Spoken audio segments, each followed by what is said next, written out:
Si kuncen akhirnya terang ngomong, terang-terangan, "Ini sebetulnya pesugihan."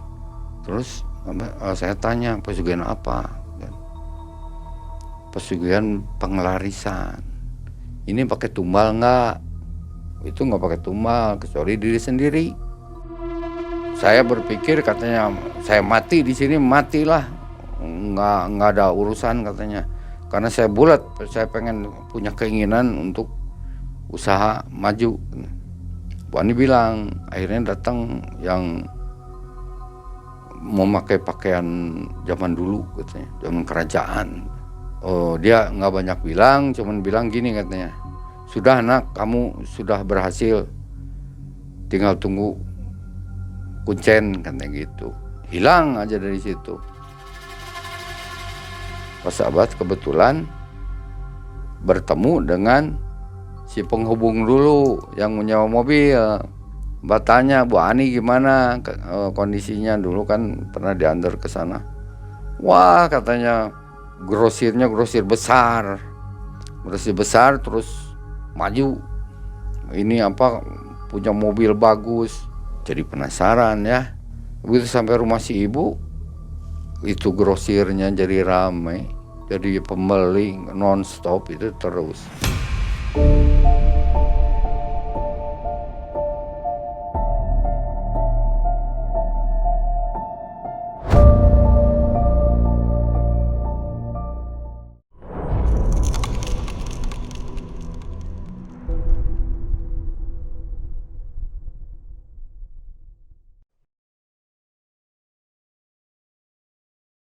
Assalamualaikum warahmatullahi wabarakatuh. Waalaikumsalam warahmatullahi wabarakatuh. Selamat malam sobat Malam Mencekam. Bagaimana kabar Anda hari ini? Belum bosan kan hadir kembali di saat-saat santai Anda, mengantarkan cerita dan kisah nyata dari narsum. Malam hari ini sudah ada di depan kita, seorang kakek ganteng ya. Pasti sudah mengenal semuanya. Namanya Abah Japar. Sudah lama beliau tidak tampil di MM. Kali ini menghubungi MM dan ingin mengisahkan kisahnya kembali di tahun 2001. Abah Japar waktu itu mengantarkan seorang pelanggan rental mobilnya ke Gunung Kawi. Untuk melakukan apa? Abah tidak tahu, sampai akhirnya baru ketahuan setelah di tengah perjalanan. Di situ Abah merasa bingung meneruskan mengantar atau tidak. Nah, saya juga bingung ceritanya apa nih. Maksudnya si orang ini yang diantar Abah sebenarnya ingin apa ke Gunung Kawi? Bisa diceritakan nanti, Bah ya? Iya.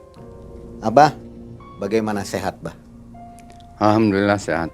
Abah kemana kemana aja selama ini? Abah kan waktu itu bilang mau moksa, jadi hilang. Oh, menghilang dulu, Bah ya? Menghilang. Ya, Abah ini memang penuh misteri. Sebelum Abah mulai bercerita, kita kasih hadiah dulu lah, biar Abahnya semangat ceritanya. Kasih hadiah?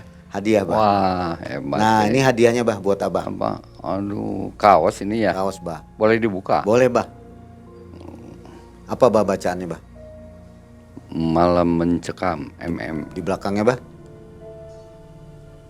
Malam mencekam, kami tidak sendirian. Oke, Abah ini nanti buat Abah, tapi nggak boleh dipakai tidur, Bah ya. Untuk Ya, sobat yang siap. ingin memiliki kaos ini, silahkan menghubungi admin. Sobat, kita dengarkan kisah nyata dari Abah Japar tahun 2001 ke Gunung Kawi. Ya. Silakan, Bah.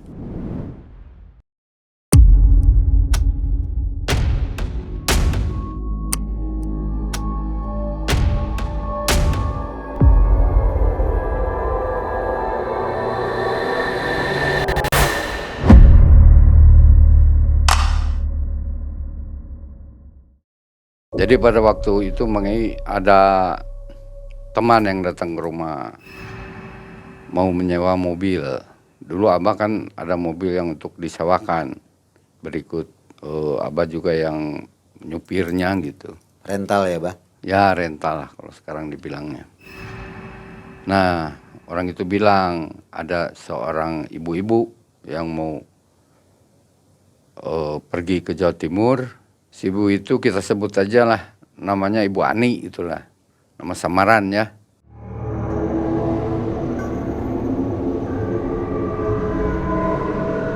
Janjinya mau nyewa dari waktu itu kebetulan malam Kamis.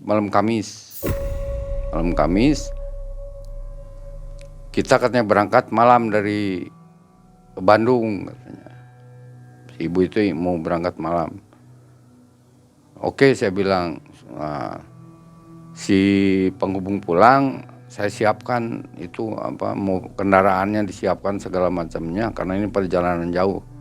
Kebetulan waktu itu mobil yang saya yang disewakan tuh mobil Kijang. Malam harinya si penghubung datang, kita berangkat sama-sama ke rumah si ibu. Yang nggak usah disebutin daerahnya ya, rumah si ibu Ani itu. Kita samper ke sana. Dikirain tadinya si penghubung ikut, nggak taunya Ibu Ani sendiri yang pergi ke Jawa Timur. Abang nggak tahu ini maksudnya apa. Abah kira mau berkunjung ke keluarga gitulah. Abah tanya begitu berangkat, Abah tanya di jalan kan, begitu berangkat, Bu, ini ke Jawa Timur kok sendiri aja gitu? Apa nggak ada keluarga yang nganter atau mendampingi? Oh nggak ada Pak, katanya, saya sendiri aja. Kebetulan ada keperluan. Terus Abah tanya lagi, Jawa Timurnya di mana Bu? Ke Malang katanya, ke daerah Malang. Oke lah, asal ditunjukin jalannya aja Bu, karena nanti di sana kan nggak tahu. Iya katanya, kata ibu. Pergilah perjalanan dari Bandung ke Jawa Timur kan bukan sebentar kan. Di perjalanan kita sempat si ibu bilang mampir dulu lah istirahat di rumah makan, istirahat dulu. Kita istirahat sekitar jam 2 malam lah. 2 malam istirahat itu di daerah mau perbatasan Jawa Tengah tuh kalau nggak salah, daerah situ kalau nggak salah tuh. Nah ketika makan di istirahat makan itu, hati udah mulai agak nggak enak gitu. Sepertinya apa ya, nggak enak aja pokoknya. Tapi karena ini Abah mah cuma dibayar untuk disewa untuk nganter, ya berdoa. Selesai makan, selesai ngopi, beres, berangkat lagi. Si ibu akhirnya di jalan tidur, dia tidur, Abah sendiri aja nyepir terus, berusaha untuk tidak ngantuk lah. Nah sudah mau memasuki Jawa Timur, si ibu cerita terbangun, ya biasalah minum dulu apa dulu, baru dia cerita. Emang ceritanya tuh seperti yang seperti yang sedih lah gitulah, seperti agak prihatin gitu.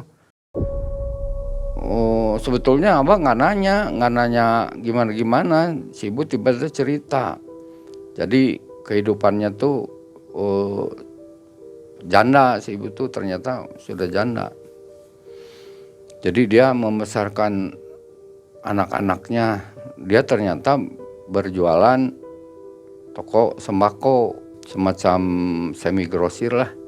Karena disebut besar belum besar, kecil lah. Dia pengennya jadi grosir besar gitu. Dia ceritanya.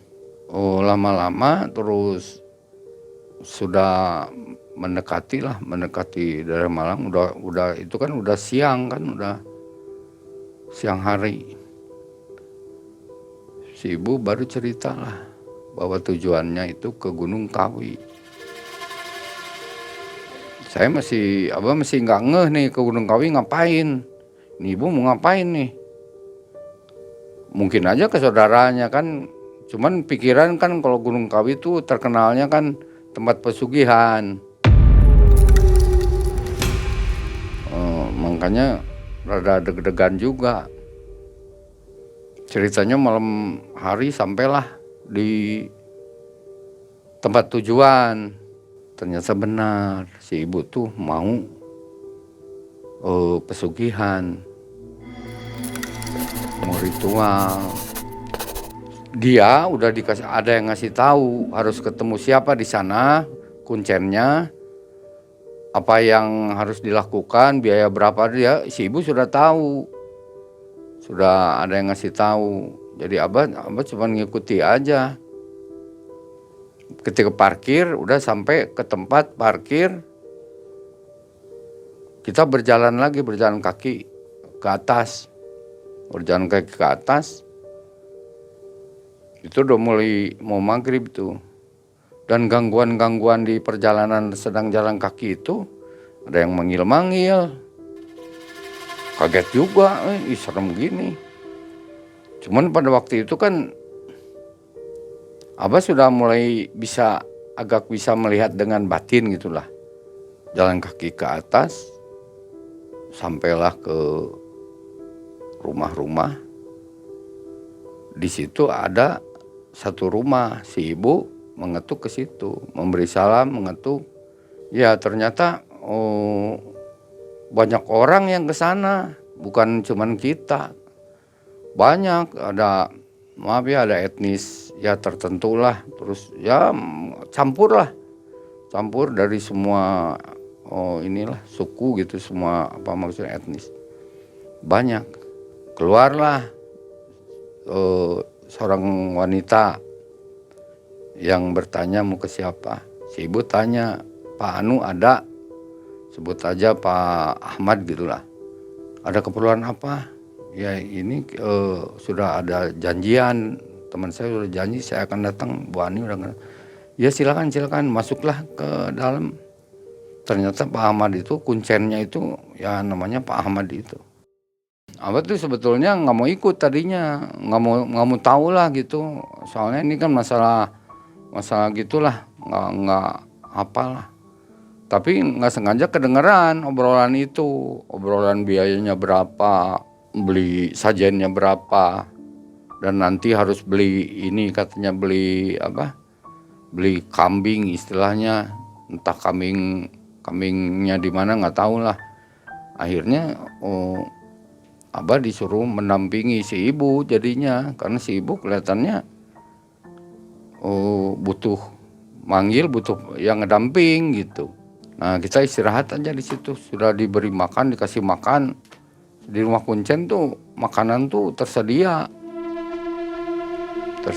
katanya, dananya ya dari ini, katanya dari abah yang suka datang ke sana, suka rutin datang ngasih uang untuk makan siapa aja, makan istirahat lah, tidur. Karena lelah si ibu tidur, abah juga tidur, beda tempat tapi abah di tengah rumah, ada tempat untuk lesehan lah. Jam 12 malam kuncen nyamperin, ngebangun. Ternyata udah saatnya ritual. Bayangin aja, ritual kan berarti ini bukan main-main kan. Saya tuh udah deg-degan. Wah ini gimana. Tapi ya ngikut aja. Begitu disiapkan, si ibu disuruh mandi, Bu Ani suruh mandi sama kuncen. Abah nunggu, abah nggak disuruh mandi. Nah, ketika si ibu mandi, suasana makin malam makin nggak enak gitu. Maksudnya ada banyak aneh-aneh lah. Kan abah udah bisa melihat dengan batin lah.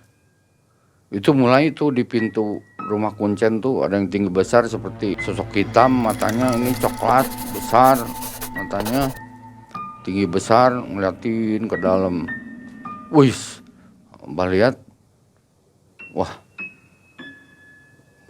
menakutkan juga.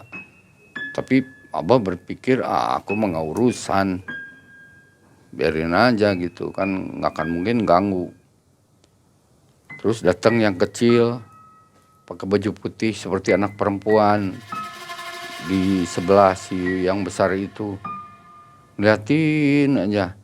Semua matanya tuh seperti yang belok, mata belok gitu, besar matanya, belok gitu.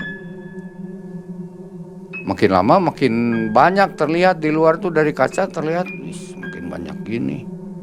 Abah buang muka aja, Ami ngerokok aja, udah nggak mau lihat lagi lah. Nah, si ibu selesai keluar dari kamar mandi, mulailah persiapan berangkat, membawa sajen segala macam.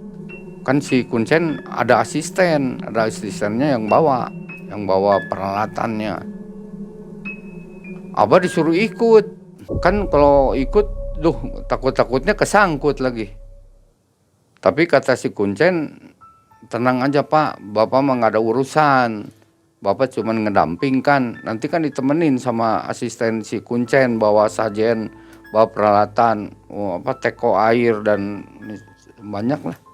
Akhirnya dengan deg-degan, untung Abah bawa jaket tebal, kan dingin di sana.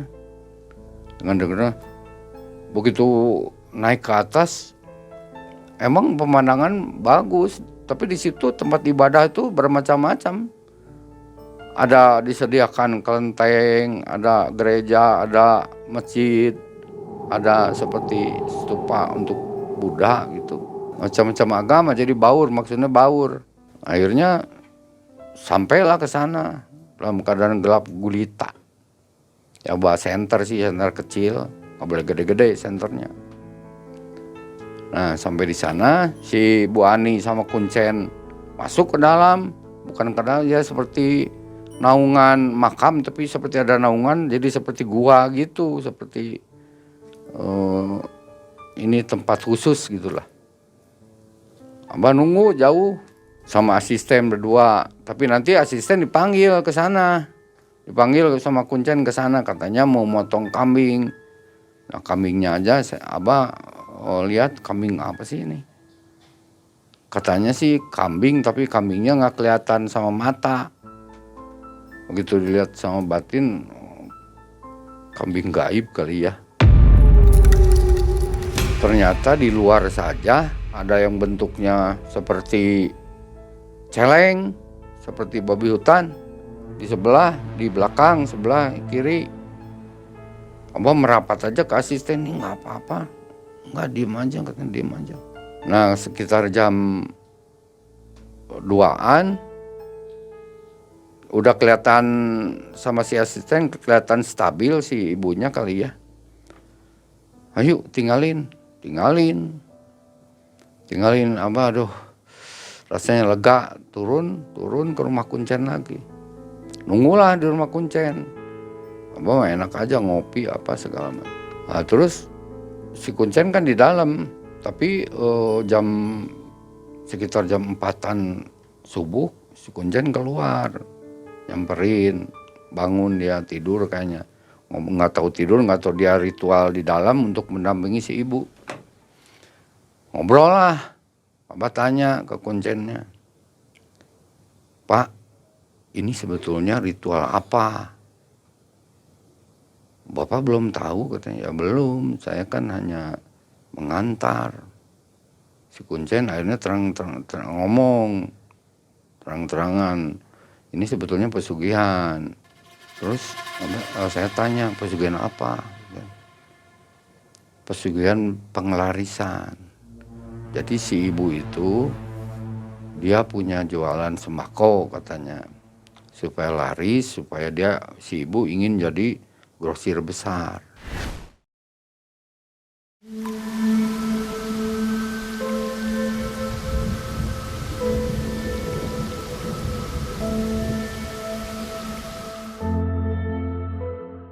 Sudah ngobrol gitu, kira-kira jam 4:30 lah. 4:30 si Kuncen, sebentar Pak, mau ngejemput katanya. Nah, si Bu Ani dijemput sama Kuncennya. Jadi Bu Ani mungkin dibilang, Kuncen jangan turun kalau sebelum dijemput. Nah, dijemputlah sama Kuncen. Akhirnya datanglah si Bu Ani dengan Kuncen itu.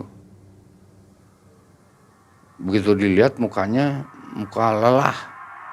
Lelah, kelihatan mukanya lelah. Muka yang udah pucat lelah. Tapi seperti terlihat ada rasa puas gitu, merasa puas. Saya diem aja.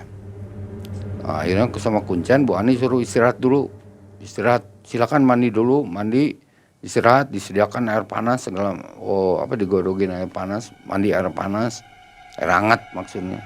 Istirahatlah si Ibu Ani. Sekitar jam 8-an, jam 9 Bu Ani bangun, bicaralah sama Kuncen. Nah, bahkan disuruh ngedamping, damping si udah sibuk, kelihatannya rada shock juga. Nah, ternyata si tempat pesugihan itu yang Bu Ani bilang, si Kuncennya bilang, ketemu enggak dengan Eyang Yugo. Katanya Eyang Yugo itu yang punya pesugihan di situ, yang memang di Arab, ngarepnya memang ketemu itu. Bu Ani bilang tadinya sih katanya yang datang bermacam-macam gitu kan. Ada datang pocong, ada datang yang tinggi besar hitam, ada yang kecil, macam-macam lah Bu Ani bilang.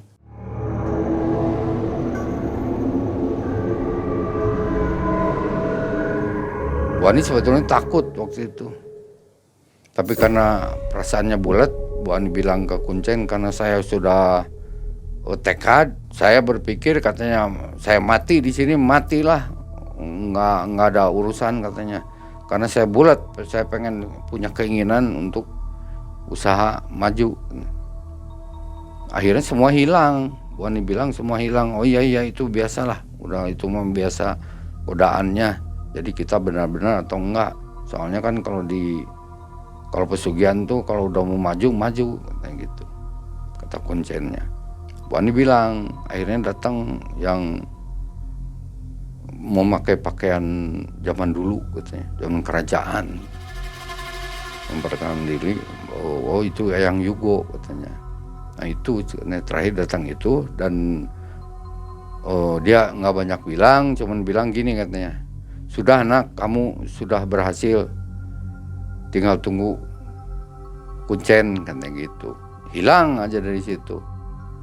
Nah di situ Bu Ani merasa kelihatannya merasa gembira gitu, merasa senang. Lanjut sama Kuncennya, diritualkan lagi dengan segala macam sajen. Selesai itu kan kira-kira selesai kita selesai sore lah, sore dengan istirahat, dengan apa, makan dulu, dan sekitar sore selesai, pulanglah kita balik ke Bandung. Perjalanan pulang, si Bu Ani cerita bahwa di tempat jualannya ini, di daerah dia itu ada buka grosir besar. Jadi dia takut karena pembeli sudah mulai ke sana. Jadi dia tuh mulai sepi. Dia khawatir, takut tokonya jadi nggak laku. Dikasihlah kalau Gunung Kawi, ya itulah biasa dikasih kantong merah kecil yang ada tulisan Cinanya, tulisan kanji apa namanya. Terus kantong kuning dikasih dupa. Katanya nanti berkala dupanya harus dibakar di toko. Sampailah di Bandung, dianterin lah pulang ke rumah Bu Ani. Dikasih uang, dibayar. Ya memang dilebihin juga uangnya. Nah yang penting dapat uang, bukan urusan saya itu mah. Udah pulang aja. Nah ketika sudah berjalan mungkin 1 tahun lah, Pak sahabat kebetulan bertemu dengan si penghubung dulu yang menyewa mobil. Si penghubung cerita sana cerita sini, akhirnya tanya, Bu Ani gimana kondisinya, dulu kan pernah diantar ke sana.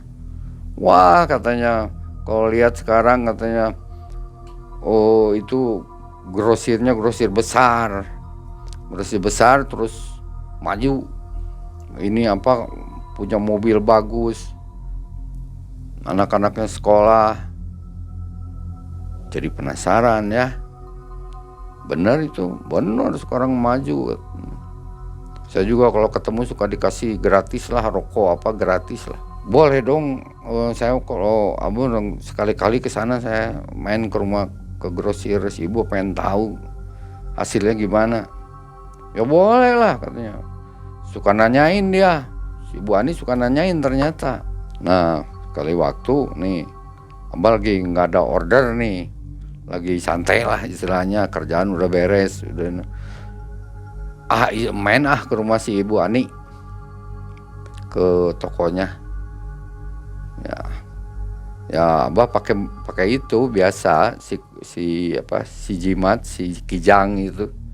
Jadi begitu masuk daerah perumahan Bu Ani,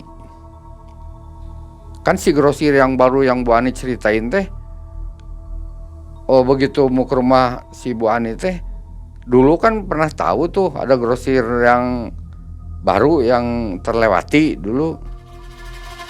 Pas terlewati dilihat,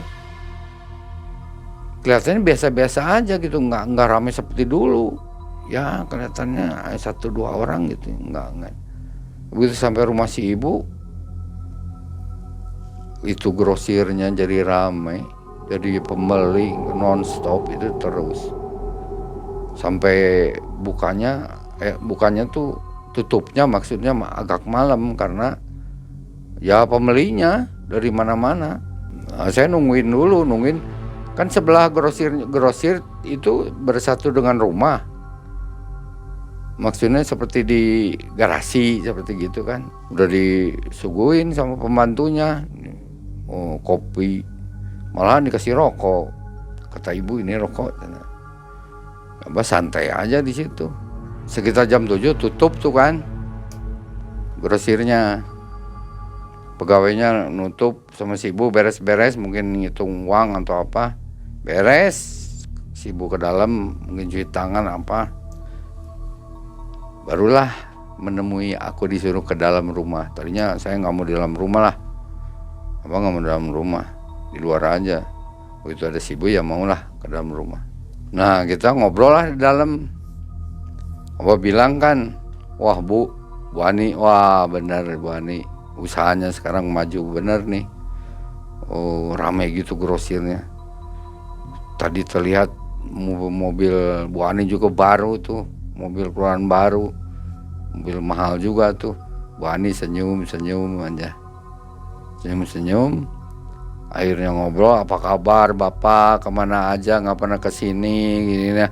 Ya ada, saya kesini juga ada malu lah kalau nggak suruh kan ngapain gitu datang gini. Enggak, main aja sering kesini Mbak katanya. Saya tuh ya akhirnya ngobrolnya, saya tuh kan nggak ada teman, saya tuh kan single katanya. Kebetulan kan Abah juga single. Kok jadi ke situ ya? Akhirnya pembicaraan agak ke masalah-masalah. Ya kelihatannya Bu Ani agak gimana gitu. Sebetulnya Abah juga rada-rada seneng juga.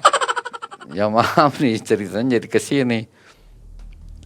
Karena memang terlihatnya cantik gitulah. Tapi saya takut, waktu itu masih muda, belum kayak gini.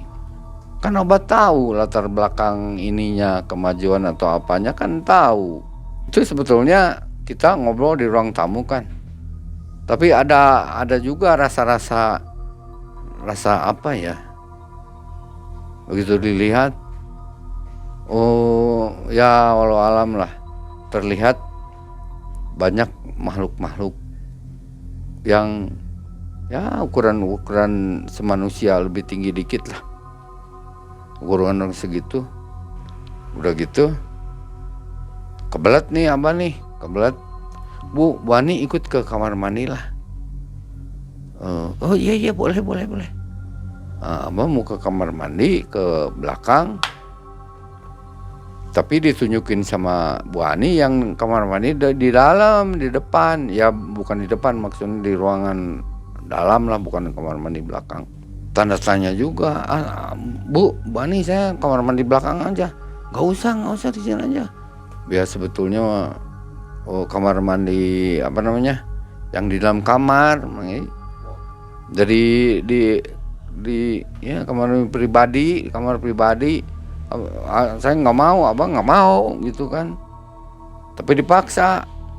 Nah ketika melalui dari belakang balik kan ke belakang, area disuruh di situ balik, ternyata memang terlihat sih ada dupa ada, terus si kantong-kantong itu dipasang gitu, dipasang di atas pintu tuh dipasang si kantong kuning itu, kantong merah. Mungkin di tokonya, yang di rumahnya dilihat ada kantong kuning gitu.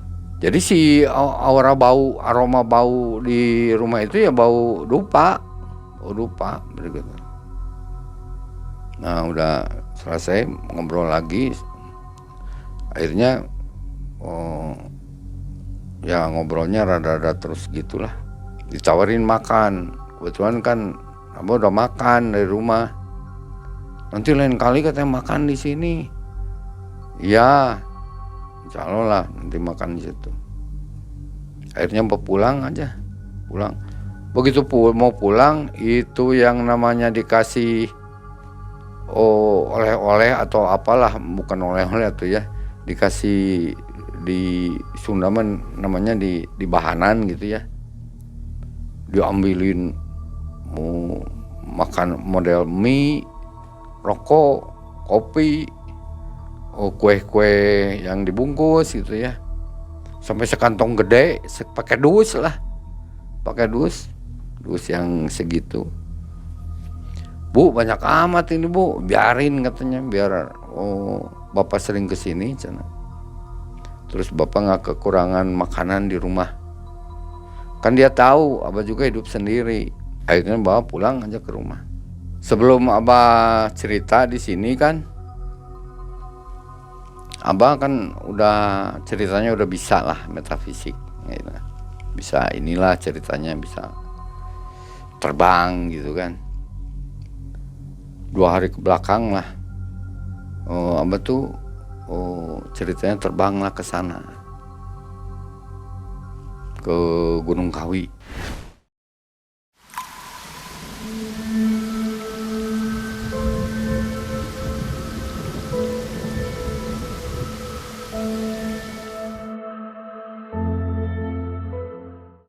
Ya Meruko Sukmo lah gitu. Begitu datang di sana, Mang Ai percaya nggak percaya, itu seperti pasar besar. Bukan seperti terlihat seperti biasa, bukan. Seperti pasar besar, pasar malam gimana, pasar malam. Anak-anak bawa gulali itu namanya apa? Yang pink, warna pink itu gula yang di ini. Ada pedagang-pedagang, ada stand-stand makanan. Abah pikir kok lain dengan kenyataannya. Itu benar-benar kayak pasar tuh, benar-benar. Gabunglah abah di situ. Gabung, lihat kiri, lihat kanan, lihat kiri. Semua seperti yang gembira ria. Nah nggak ngerti abah tuh kok kayak begini suasananya. Kan itu misteri. Jadi ini apakah di alam mereka begini apa gimana? Apakah sekarang kayak gitu rame, yang tadi di bawah suasana cerah, di atas suasana nggak secerah di bawah. Di atas suasananya seperti maghrib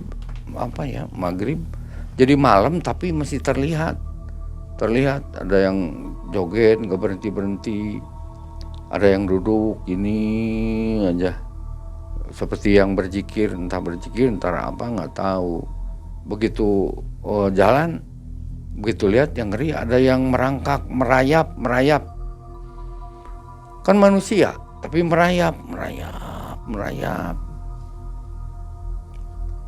Jadi kontradiksi di sini cerah, gembira, ria, kok di sana seperti penderitaan. Terus sekeliling kan banyak pohon-pohon besar.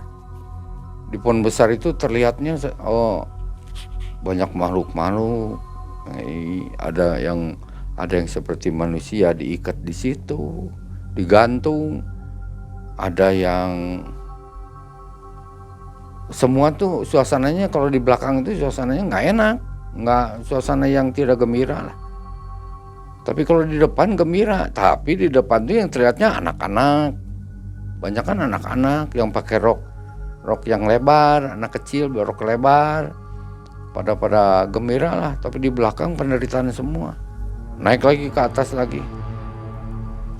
Abah pikir kan udah bisa nih, panggillah yang penguasa di situ, yang namanya Yang Yugo itu. Abah panggil, bertemu. Abah itu berdiri, tinggi Abah itu hanya sampai udal, sampai pusar. Jadi yang kelihatan perut.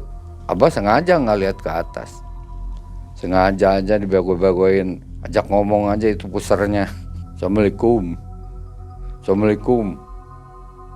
Malah lubang pusarnya ngegedein makanya. Assalamualaikum, assalamualaikum, ngegedein.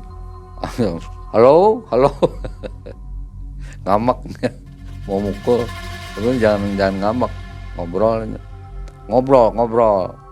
Kan kalau metafisik kok semua orang tahu lah roh kesukmu apa, kita juga bisa membesar, sama aja lah. Kalau di alam halus kita bisa membesar. Seperti ini Doma, kasus sekarang Abah halu atau enggak? Seperti pesulap merah yang bilang. Ya kalau masalah begini mah, kalau dibilang halu bisa halu, dibilang benar bisa dibilang benar. Karena apa? Manusia itu punya halus manusia itu kan bisa keluar, tergantung kalau dilatih ya udah bisa keluar lah halusnya. Halusnya itu bisa menemui makhluk-makhluk halus, karena jadi sefrekuensi kan. Kalau halus sama halus ya sealam gitu. Kalau wadahnya yang ini ya susah lah gitu, nggak nyambung. Jadi itu terserah keyakinan orang. Tapi ternyata kan hal-hal begitu tuh yang namanya halu, tapi di bidang pengobatan tanpa rekayasa trik-trik dan sebagainya, kenyataannya sering berhasil. Kalau soal trik atau halu mah itu mah karangan mah itu mah tergantung orangnya. Jadi orangnya kita mau berniat membohongi atau tidak gitulah, tergantung lah. Jadi nggak bisa kalau disamaratakan ini halus semua, nggak bisa. Kalau disamaratakan ini benar semua, nggak bisa. Jadi masing-masing punya bawaan atau perilaku masing-masing aja. Ketika sama-sama besar, Abah tanya, Yang Yugo penguasa di sini kan? Dia mengangguk sembari menggeram. Iya. Itu udah berapa banyak yang jadi anggota. Saya bilangnya anggota aja lah. Anggota Yang Yugo udah banyak. Dia diem dulu, cuman menggeram jawabnya. Banyak ya. Ngeram doang gitu ya, nggak bisa ngomong. Yang Yugo nggak bisa ngomong, digituin malahan tangannya mau mukul kepala. Jangan marah, orang bertanya kok. Akhirnya nggak ada kelanjutan pembicaraan karena Yang Yugonya berbalik terus hilang, pergi. Tapi Abah coba, karena Kuncen juga kan mempunyai ilmu lah, bisa diajak bicara gitu ya. Temuin ke rumah Kuncen. Cen, ini mau nanya, ini pakai tumbal nggak? Kuncen bilang tergantung pesugihannya. Maksudnya gimana? Kalau yang minta duit plak itu tumbalnya jelas. Jadi usaha tapi dibantu duitnya blak gitu ya. Datang duit itu pakai tumbal. Tumbalnya setahun sekali. Yang ditumbalin siapa aja katanya. Terserah yang itu mah. Terus kalau kayak si Ibu Ani itu yang penglaris pakai tumbal enggak? Tanya gitu. Itu enggak pakai tumbal kecuali diri sendiri. Diri sendiri gimana? Ya nantinya pulangnya diambil dalam berapa tahun ya terserah nanti perjanjian dengan Bu Ani dengan Eyang Yugonya sendiri katanya. Berarti sini mati umur selama 10 tahun mati diambil, ini juga sama mati diambil, mati nggak sama. Tergantung, Kunjan bilang tergantung ini enggak, saya juga nggak tahu ini Bu Ani kebagiannya perjanjiannya apa tidak tahu. Jadi dilihat aja nanti apa kejadiannya. Dan Bu Ani itu ternyata setiap 6 bulan kalau nggak salah ceritanya setiap 6 bulan ke sana. Waktu itu Bu Ani kan bilang waktu itu lupa saya cerita. Bu Ani bilang waktu itu dicari abang nggak ada, calon bapak nggak ada, mau disewa ke sana mobilnya. Emang saya waktu itu kan lagi ke Jakarta gitu pas lagi ada yang nyewa. Itu kalau 6 bulan sekali ngapain Bu Ani? 6 bulan sekali ke sana seperti orang ngecas.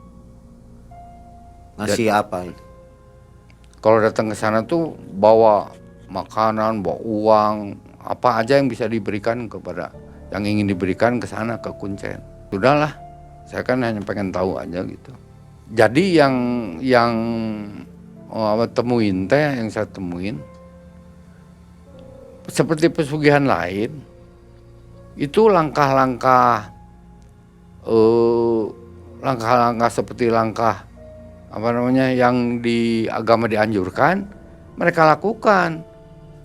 Sana datang ngasih uang, ngasih makanan itu nanti dibikin masakan untuk siapa aja bisa makan di situ. Kan sebetulnya di agama diajarin gitu kan. Yang kemukus sama kan waktu tempo hari sama harus ngebagiin ngebagiin ini. Jadi mereka juga berusaha bertahan untuk supaya berjalan dengan baik dengan melakukan apa yang disuruh agama seperti begitu. Tapi kan kalau murni agama nggak boleh dicampur aduk antara hak dan batil, dicampur aduk kan nggak boleh. Ya udah sampai situ tarik pulanglah,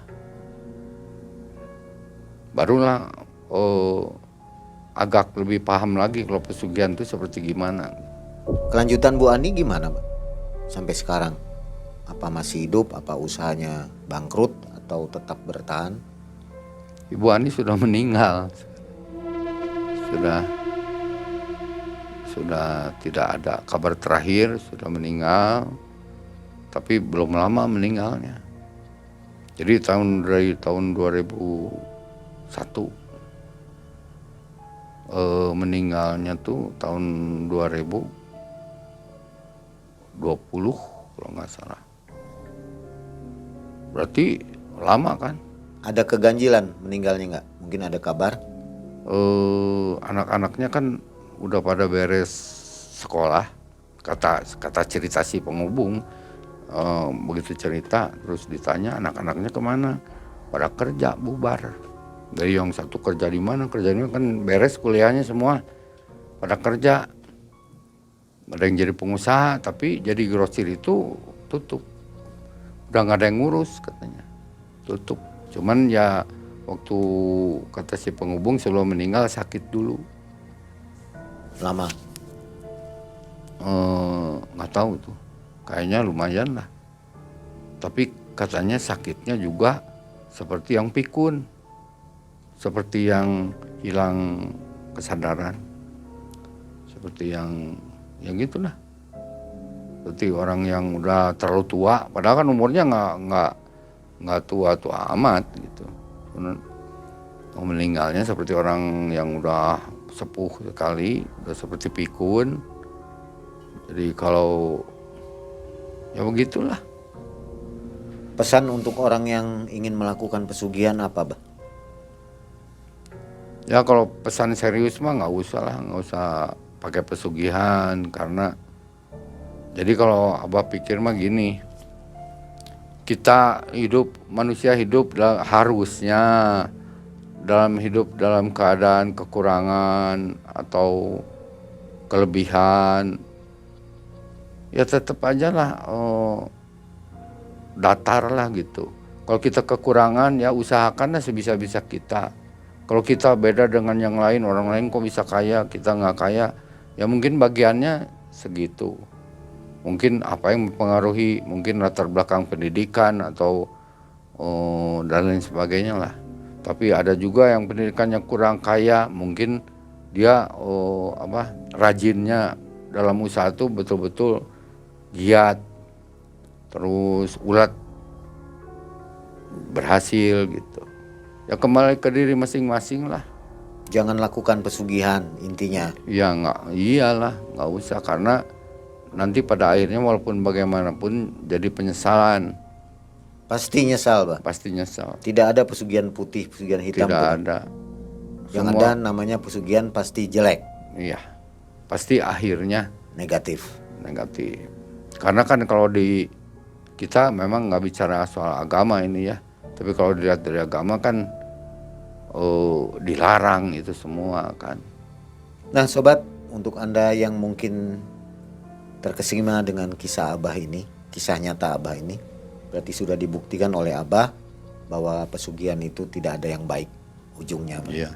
Dan jangan coba-coba untuk dilakukan. Sebaiknya tidak dilakukan. Sekian saja kisah dari Abah, kisah tentang Gunung Kawi. Mungkin Anda ingin berkomentar di bawah, bertanya, silahkan. Kami tunggu komentarnya. Terima kasih Abah. Sama-sama, Mang. Terima kasih. Saya Mang Ei dan tim undur diri. Assalamualaikum warahmatullahi wabarakatuh. Waalaikumsalam warahmatullahi wabarakatuh.